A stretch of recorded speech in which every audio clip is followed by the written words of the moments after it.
Selamat datang di channel Tera Biru Raja-Raja, sebuah channel yang membahas sejarah dan silsilah raja-raja di dunia. Pada video kali ini kita akan membahas tentang silsilah Imam Unyil Rizik Syihab, galur keluarga paling konyol, mustahil, dan tidak masuk akal. Imam Unyil pernah berkata bahwa orang yang mengatakan nasab Ba'alwi adalah nasab yang terputus adalah orang yang belajar ilmu nasab di kandang kepu. Akan tetapi kalau kita mempelajari silsilahnya, maka akan kita ketahui bahwa silsilah dari Imam Unyilah yang memang dibuat di kandang kepu. Karena banyak keanehan dan kemustahilan dari galur silsilah dari Imam Unyil Rizik Syihab maupun silsilah Ba'alwi secara umum.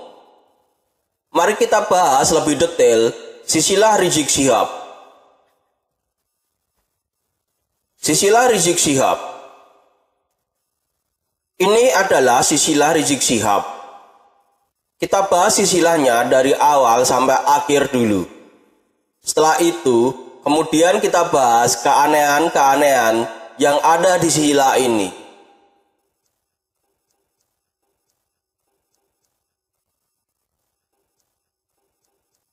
Nabi Muhammad diperkirakan lahir pada tahun Gajah, wafat pada usia 63 tahun di tahun 11 Hijriah. Beliau memiliki istri pertama bernama Siti Khadijah yang diperkirakan lahir pada tahun 20 sebelum tahun Gajah dan wafat pada usia 64 tahun di tahun 44 tahun Gajah. Dari pernikahan Nabi Muhammad dan Siti Khadijah memiliki 6 anak. Salah satunya adalah Siti Fatimah.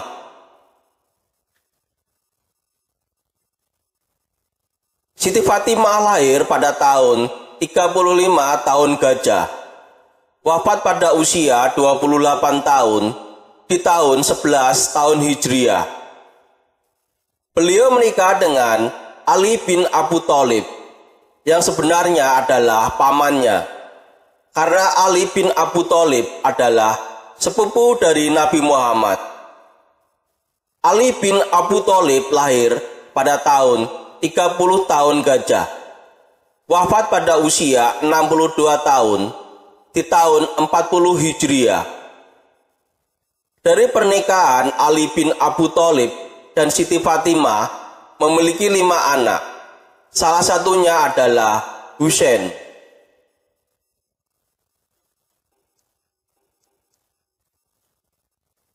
Husain lahir pada tahun 4 tahun Hijriah. Gugur pada usia 60 tahun di tahun 64 tahun Hijriah. Salah satu istri Husain adalah Srar Banu. Dari pernikahan ini terlahir putra bernama Ali Zainal Abidin.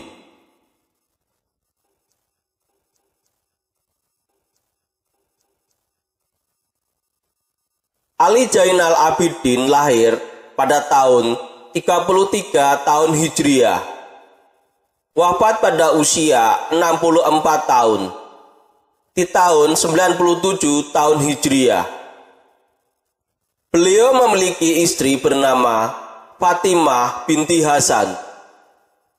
Dari pernikahan ini terlahir putra bernama Muhammad Al-Baqir.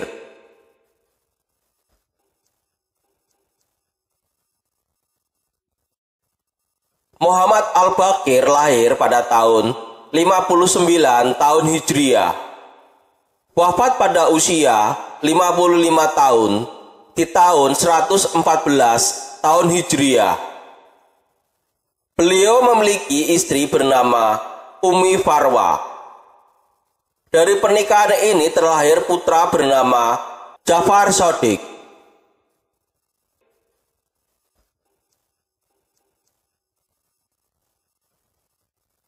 Ja'far Shadiq lahir pada tahun 80 tahun Hijriah.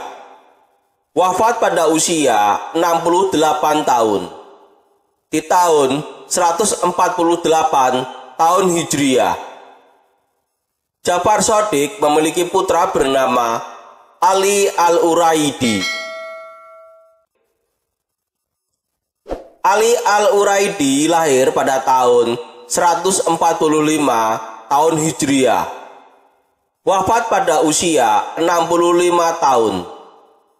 Di tahun 210 tahun Hijriah. Ali Al-Uraidi memiliki putra bernama Muhammad An-Nakhib.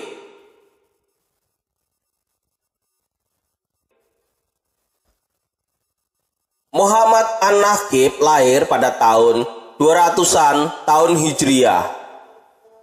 Wafat pada usia 50 tahun. Di tahun 250-an tahun Hijriah. Muhammad An-Nakhib memiliki putra bernama Isa Ar-Rum.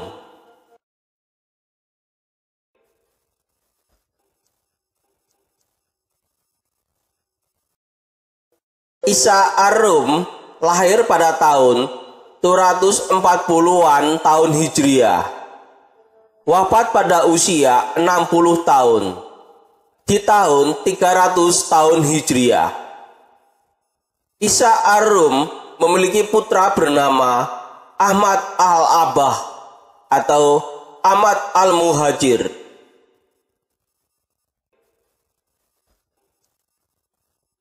Ahmad Al-Abah atau Ahmad Al-Muhajir lahir pada tahun 260 tahun Hijriah.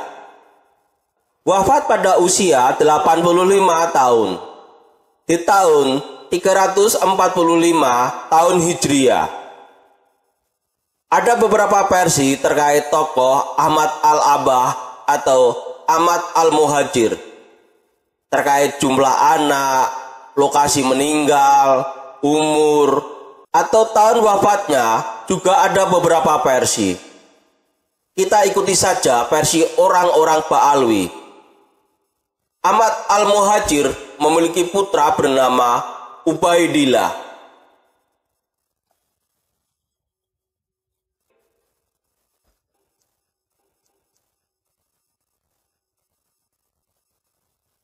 Ubaidillah lahir pada tahun 320-an tahun Hijriah. Wafat pada usia 60-an tahun. Di tahun 383 tahun Hijriah. Ubaidillah memiliki putra bernama Alwi Awal atau Alwi Al-Mutabkir.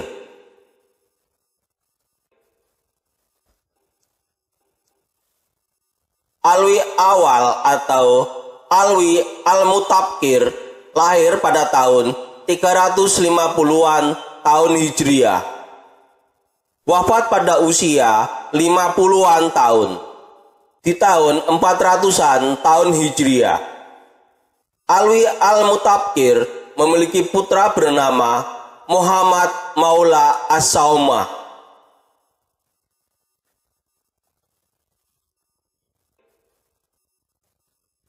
Muhammad Maula As-Saumah lahir pada tahun 390 tahun Hijriah. Wafat pada usia 56 tahun. Di tahun 446 tahun Hijriah. Muhammad Maula As-Saumah memiliki putra bernama Alwi Sohib Baiti Jubair.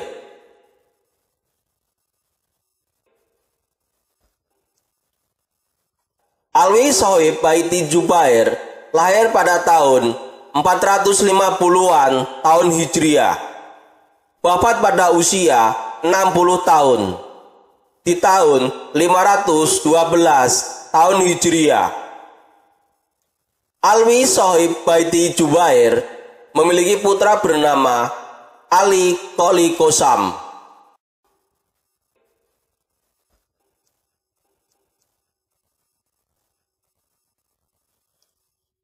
Ali Qoli Qosam lahir pada tahun 470-an tahun Hijriah. Wafat pada usia 50 tahun. Di tahun 529 tahun Hijriah. Ali Qoli Qosam memiliki putra bernama Muhammad Sohib Mirbad.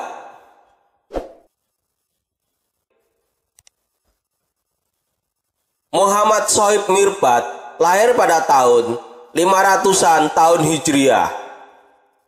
Wafat pada usia 50 tahun.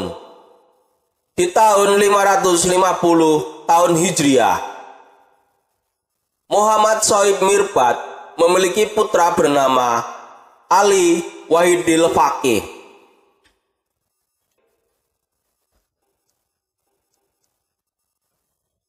Ali Wahidil Faqih lahir pada tahun 630 tahun Hijriah. Wafat pada usia 60 tahun. Di tahun 690 tahun Hijriah, Ali Wahidil Faqih memiliki putra bernama Muhammad Al-Faqih Muqaddam.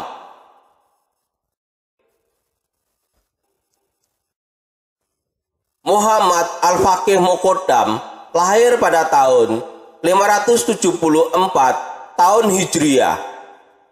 Wafat pada usia 79 tahun. Di tahun 653 tahun Hijriah, Muhammad Al-Faqih Muqaddam memiliki putra bernama Alwi Ibnul Faqih.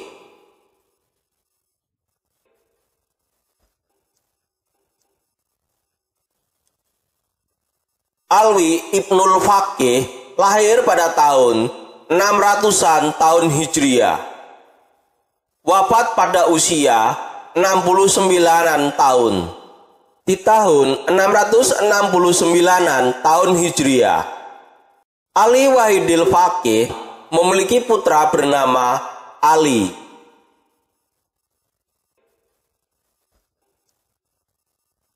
Ali lahir pada tahun 650-an tahun Hijriah. Wafat pada usia 59-an tahun. Di tahun 709 tahun Hijriah, Ali memiliki putra bernama Muhammad Maulad Dawilah.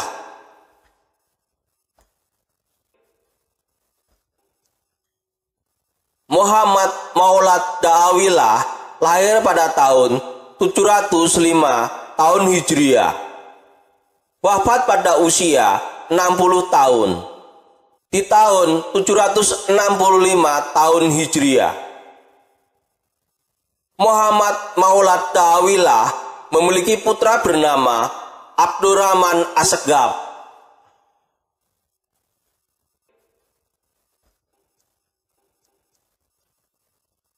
Abdurrahman Assegaf lahir pada tahun 739 tahun Hijriah.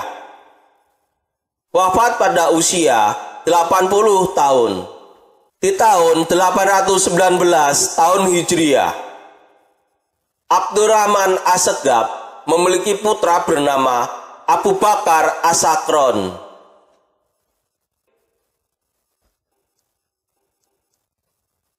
Abu Bakar As-Sakron lahir pada tahun 760-an tahun Hijriah. Wafat pada usia 61-an tahun. Di tahun 821 tahun Hijriah, Abu Bakar As-Sakron memiliki putra bernama Ali As-Sakron.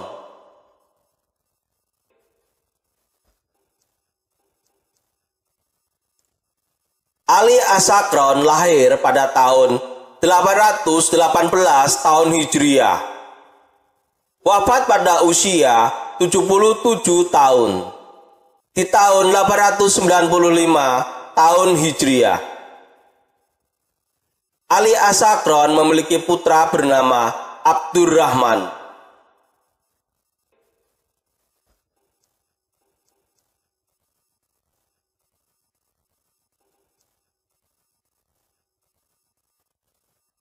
Abdurrahman lahir pada tahun 850 tahun Hijriah.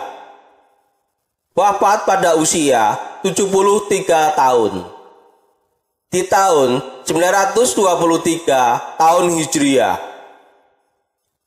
Abdurrahman memiliki putra bernama Ahmad Syihabuddin Al-Qair.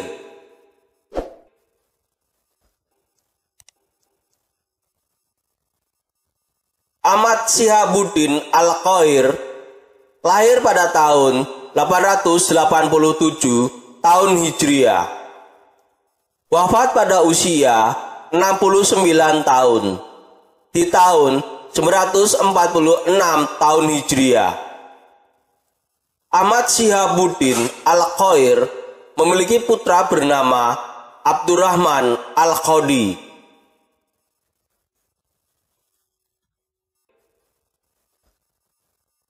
Abdurrahman Al-Qadi lahir pada tahun 945 tahun Hijriah. Wafat pada usia 69 tahun di tahun 1014 tahun Hijriah. Abdurrahman Al-Qadi memiliki putra bernama Ahmad Syihabuddin Al-Asgar.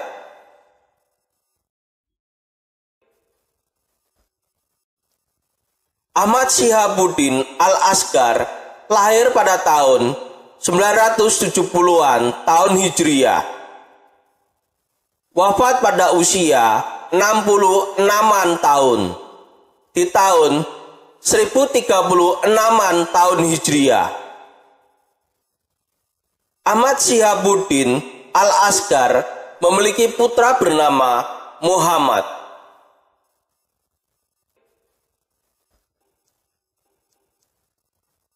Muhammad lahir pada tahun 1020-an tahun Hijriah.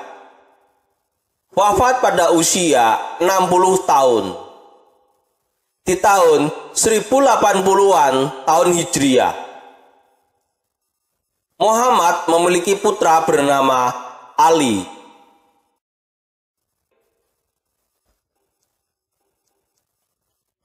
Ali lahir pada tahun 1040-an tahun Hijriah. Wafat pada usia 60 tahun di tahun 1104 tahun Hijriah. Ali memiliki putra bernama Muhammad.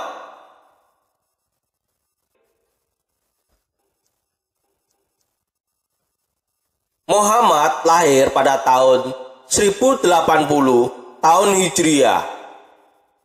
Wafat pada usia 60 tahun di tahun 1140-an tahun Hijriah. Muhammad memiliki putra bernama Syekh.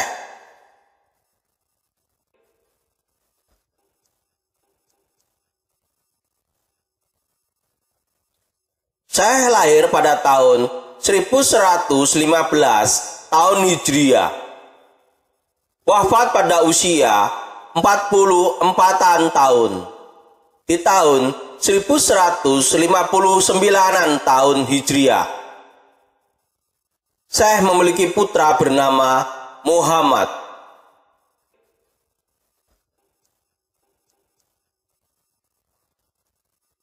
Muhammad lahir pada tahun 1140-an tahun Hijriah. Wafat pada usia 60 tahun di tahun 1200-an tahun Hijriah. Muhammad memiliki putra bernama Husain.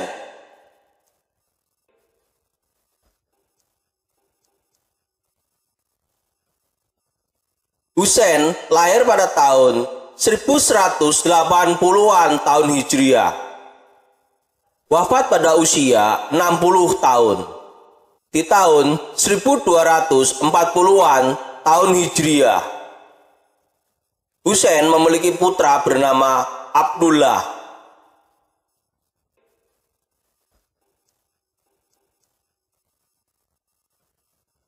Abdullah lahir pada tahun 1210-an tahun Hijriah.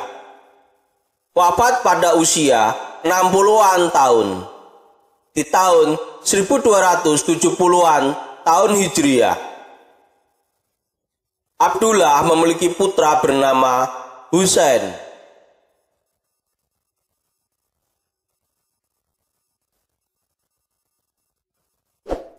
Husain lahir pada tahun 1240-an tahun Hijriah. Wafat pada usia 60-an tahun di tahun 1320-an tahun Hijriah.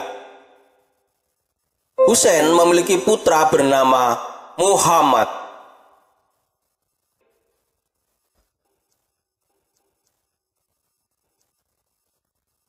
Muhammad lahir pada tahun 1280 tahun Hijriah. Wafat pada usia 60-an tahun di tahun 1340-an tahun Hijriah.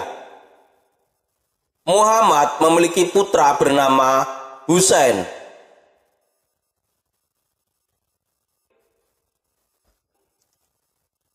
Husain lahir pada tahun 1340 tahun Hijriah. Wafat pada usia 46 tahun di tahun 1386 tahun Hijriah. Husain memiliki putra bernama Muhammad Rizieq.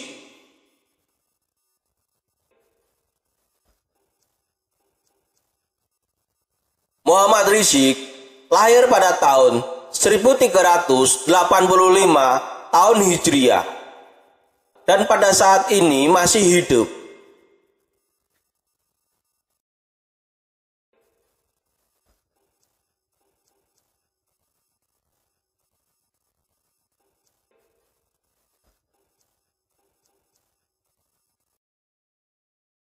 Keanehan silsilah Rizik Syihab. 1. Jumlah tokoh dalam silsilah. Berdasarkan pengamatan biologi, pada masa lalu orang cenderung untuk menikah muda, biasanya di bawah 20 tahun. Dan secara statistik, sebagian besar orang memiliki anak pada 20 sampai 33 tahun. Sehingga berdasarkan biologi dan statistik ini, maka akan ada 3-5 orang dalam 100 tahun. Nabi Muhammad lahir tahun 571 Masehi. Sekarang tahun 2024 Masehi. Maka 2024 dikurangi 571 sama dengan 1453 tahun. Kita bulatkan menjadi 1450 tahun. Kemudian kita bagi 20, 25, dan 33 untuk mengetahui jumlah tokoh atau generasi. Setelah dibagi didapatkan 72,3, 58, 43,9 generasi. Dalam silsilah ini hanya 38 generasi. Jadi, ada antara 5 sampai 20 atau 34 generasi yang hilang atau tidak tercatat.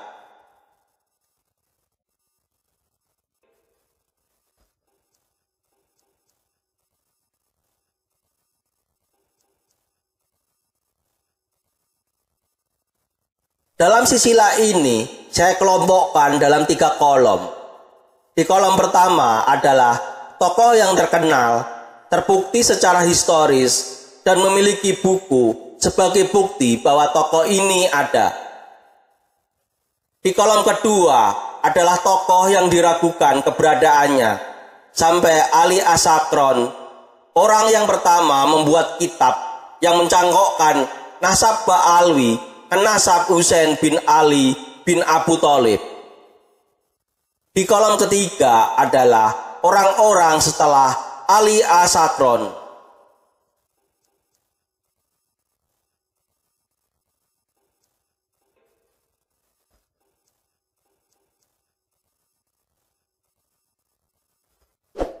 Pada kolom pertama berjarak 278 tahun dengan jumlah tokoh 9 orang.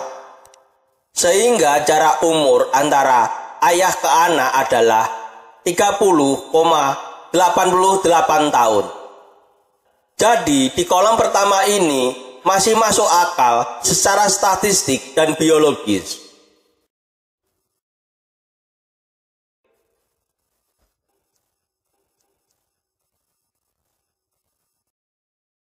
Di kolom kedua berjarak waktu 558 tahun dengan jumlah tokoh 14 orang, sehingga jarak umur antara ayah ke anak adalah 39,86 tahun.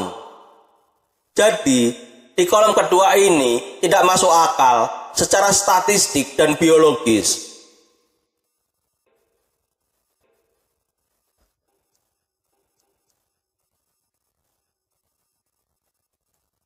Pada kolom ketiga berjarak waktu 567 tahun dengan jumlah tokoh 15 orang, sehingga jarak umur antara ayah ke anak adalah 37,8 tahun. Jadi di kolom ketiga ini tidak masuk akal secara statistik dan biologis. Pada kolom kedua dan ketiga ada tokoh yang kemungkinan hilang atau tidak tercatat di sisilah.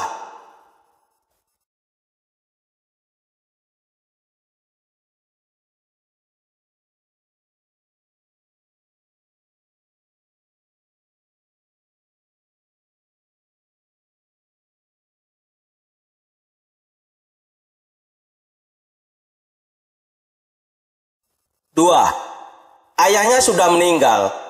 Beberapa tahun kemudian anaknya lahir.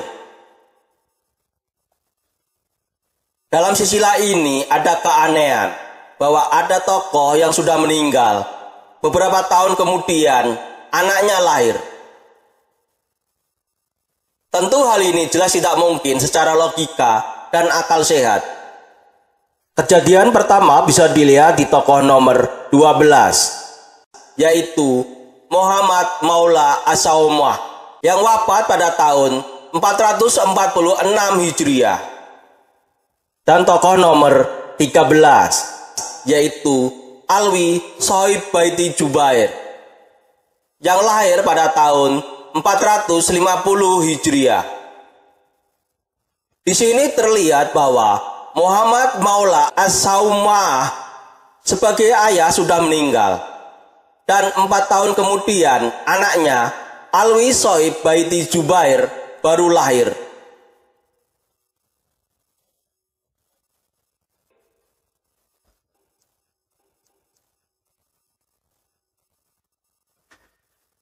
Kejadian kedua bisa dilihat di tokoh nomor 15, yaitu Muhammad Sohib Mirbad yang wafat pada tahun 550 Hijriah. Dan tokoh nomor 16 yaitu Ali Walidil Faqih yang lahir pada tahun 630 Hijriah. Di sini terlihat bahwa Muhammad Sohib Mirbad sebagai ayah sudah meninggal. Dan 80 tahun kemudian anaknya Ali Walidil Faqih baru lahir. Kedua kejadian ini, anak yang lahir setelah ayahnya wafat tentu tidak mungkin secara biologis dan akal sehat.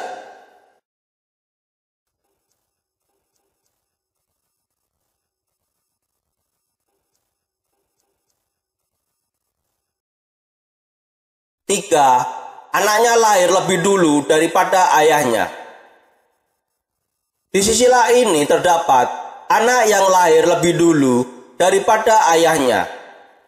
Ini bisa dilihat di generasi ke-17, Muhammad Al-Faqih Muqaddam, yang lahir pada tahun 574 Hijriah. Sedangkan ayahnya, Ali Wahidil Faqih, baru lahir pada tahun 630, atau 56 tahun setelah anaknya lahir. Hal ini tentu tidak masuk akal karena ada anak yang lahir lebih dulu daripada ayahnya.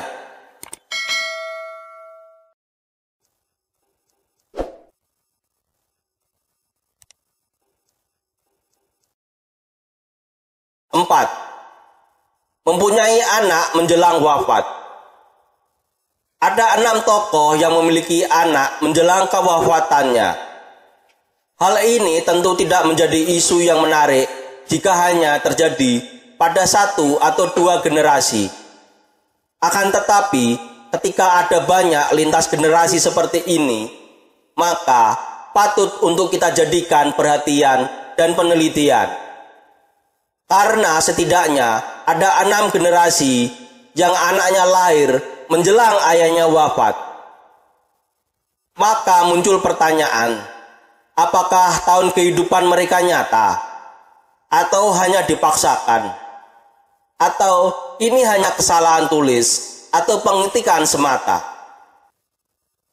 Generasi kelima, Ja'far al-Shadiq, memiliki anak pada usia 65 tahun. 3 tahun sebelum dia meninggal dunia.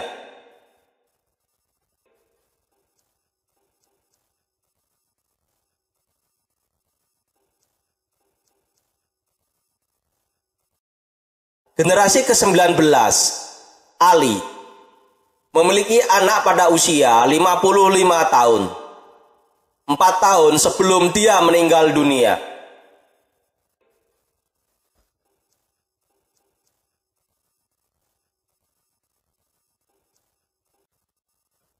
Generasi ke-22, Abu Bakar As-Sakron, memiliki anak pada usia 58 tahun.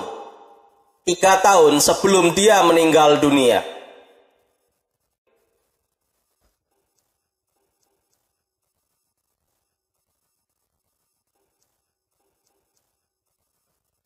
Generasi ke-25, Ahmad Syihabuddin Al-Khair, memiliki anak pada usia 58 tahun. 1 tahun sebelum dia meninggal dunia.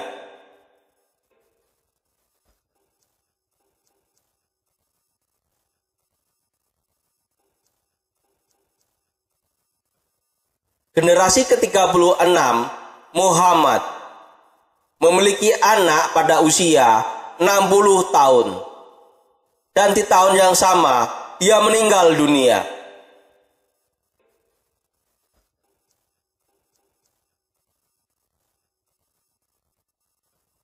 Generasi ke-37, Husain, memiliki anak pada usia 45 tahun. 1 tahun sebelum dia meninggal dunia.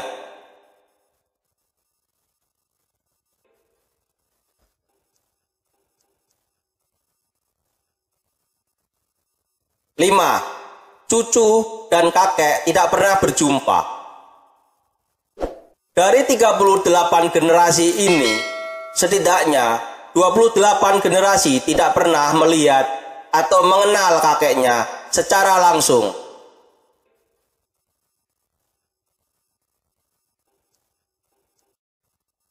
Termasuk Rizik Syihab. Ayahnya Rizik Syihab, kakeknya Rizik Syihab,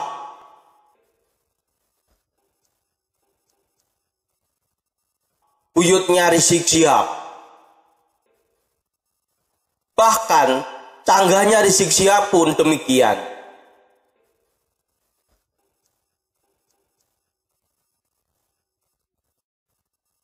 Tak satu pun di antara mereka yang pernah berjumpa atau mengenal kakeknya secara langsung. Dengan ketidaktemuan antara kakek dan cucu, ini kemungkinan ada tokoh yang tidak dicatat atau hilang.